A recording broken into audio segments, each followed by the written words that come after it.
Hi, and welcome back. It's me, Alyssa Alter, here to talk to you about all things about strategic training. Today, I want to talk to you about the number one reason people come to Pilates: lower back pain. I know, shocking, but what I am about to say might shock you. When I have someone come to me with lower back pain, whether it's acute, chronic, or a concern, I don't talk to them about their backs. What I focus on is butt stuff. Our glutes support our back. And if we both strengthen and stretch our hips and glutes strategically, intelligently, effectively, and have fun while we do it, we create an environment where the muscles that run through your hips and your lower back that allow your full core muscles, front, side, back, top, and bottom, to engage, where when we strengthen the glutes and the hips, we create an environment where your lower back muscles can relax, where they feel safe and the pain can go away. Okay, so I'm going to show you my three favorite exercises to give people with chronic, acute, not acute, obtuse lower back pain. So join me on the mat with one yoga block. We're going to set the yoga block aside for a moment and start on your stomach. We'll use the yoga block for the next two. You'll lay your hands one on top of the other and place your forehead on your hands, so it makes a little pillow without smashing your face into the mat. Try to bring your legs all the way together and then press your pubic bone down into the mat. So feel how when you press your pubic bone into the mat, it naturally lengthens your lower back and pulls your abdominals up away from the floor without you thinking suck in, lengthen, tuck, blah, blah, blah, blah, whatever. Just press your pubic bone into the mat. Now that becomes our anchor point. Keeping your legs side by side, keep your pubic bone heavy into the mat. Just float your right leg off the floor. You are not lifting your leg high. It's just a hover. And keep pressing your pubic bone down into the mat. That naturally creates some length in your lower back without going to any extreme, and it engages your lower abdominals to help support your lower back, not in an aggressive way. We're not being weird about it. And maybe at this point, you can also feel how your right hamstring and glute are forced to work. Nothing else can do it for them. And lower down. And then float your left leg up. Keep your pubic bone heavy into the mat. And that forces, but not an aggressive force, just like you have no choice but to engage your hamstring and glute.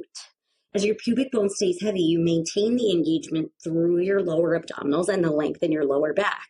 And lower down. Do it one more time on each side. Float the right leg up only as high. Maybe it's just a thought of lifting rather than even lifting. Your pubic bone stays heavy. This engagement through the back of your leg also lengthens your hip flexors and lower down. And then the left leg lifts up. By engaging the opposing muscle, you create an environment where the opposite muscle can lengthen and release and lower down. From here, you're going to roll onto one side. Bend your knees. You can rest your head in your hand or lay your head on your bicep with your arm long. But take a moment and lift your feet. Make sure your feet are in line with your butt. And then take your block and place it on the outside of your thigh. Okay. Depending on what kind of block you have, balancing it is a whole other thing. And then you're going to lift that thigh up just to hip height. And you're going to hold it there. Maybe you lift it up a little bit. Maybe you lower it down a little bit so that it's in motion, but in the same area. You're creating stability through your pelvis, but mobility in the hip socket. This area locks up with lower back pain. And what we need to introduce is not being stuck, just movement options. Then we can build from there. Maybe from here, you bring the shape towards you a little bit and back a little bit, balancing the block which is giving you feedback on your stability, right? So you can do this maybe 10 times in each direction. And then the third exercise, this is my favorite. You put the block between your knees, not between your thighs. So your knees are on it. Okay, that top leg is still parallel. You don't want to let your foot drop. You keep it here. Okay, this is now like down is parallel. And then lift your foot and your shin up. This internally rotates that thigh bone and then back to parallel. You internally rotate and back to parallel.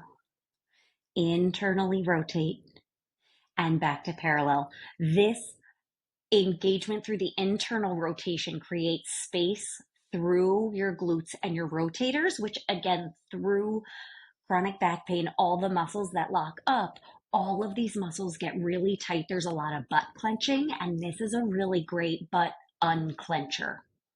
We want to unclench your butt. Good. And then the most important part when you're done, give it a round of applause. All right, you can do the other side, and then don't forget to hit subscribe and let me know how it goes. See you next time.